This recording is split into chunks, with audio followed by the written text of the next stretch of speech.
This is a Blend Extra. Don't you hate it when you see people get scammed? Well, here's your chance to help right those wrongs. Joining me now is Karen Stiles, the director of today's TMJ4's Call for Action office, where they help consumers through mediation, referral, and education. And they're always looking for volunteers. Good morning, Karen. You bet. Thanks for being here. Thank you. So for someone who's not familiar with what Call for Action is, what would you tell them? How would you explain it? Call for Action is a nonprofit consumer hotline sponsored locally here by today's TMJ4 for the purpose of helping consumers with mediation, referral, education of consumer-related issues. And we see you oftentimes on the Blend talking about different topics, especially getting scammed, which is an important issue. But what are some of the issues that you deal with generally on a regular basis? We handle everything from landlord-tenant issues, car repairs, to sometimes the unusual issues, somebody having trouble with healthcare or help with a pet or something like that. Well, I even remember when I had an issue with a bill that I had, and I came to you and I asked you some questions, and you're like, yeah, this is a great place to get some answers. Absolutely. So it's really nice. You also always need volunteers. We do. We use volunteers to handle all of these calls that come in from consumers as well as emails.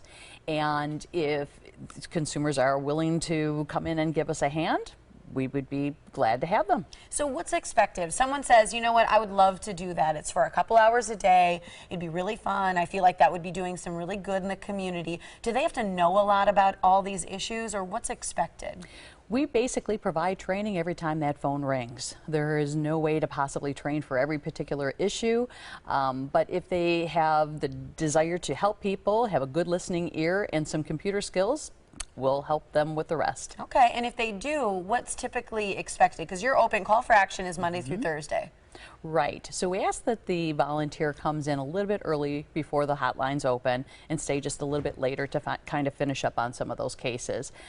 They will take the call. They will do what they can to listen to the consumer and try to find some type of a resolution or information for the consumer. How do you feel? I mean, you've been doing it for a long time. You're always, you know, a great representative for Call for Action. What do you love about doing it, and how do you feel when you're having those conversations? Because some of them, I can imagine, are emotional for consumers. Absolutely. It's just nice to be able to have some type of a service where people can turn when they need help. And it's very rewarding for a volunteer as well to know that you can do something to make a difference. It's great. I mean, there's tons of issues. We've talked about healthcare reform that's coming up on our show. Absolutely. And able to answer questions with that. You know, like you said, landlord issues, pet, family, any of that?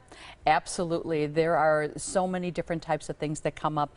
Some cases we can't handle, especially if it involves, you know, the legal system or something that we don't have expertise in, because of course we are all volunteers.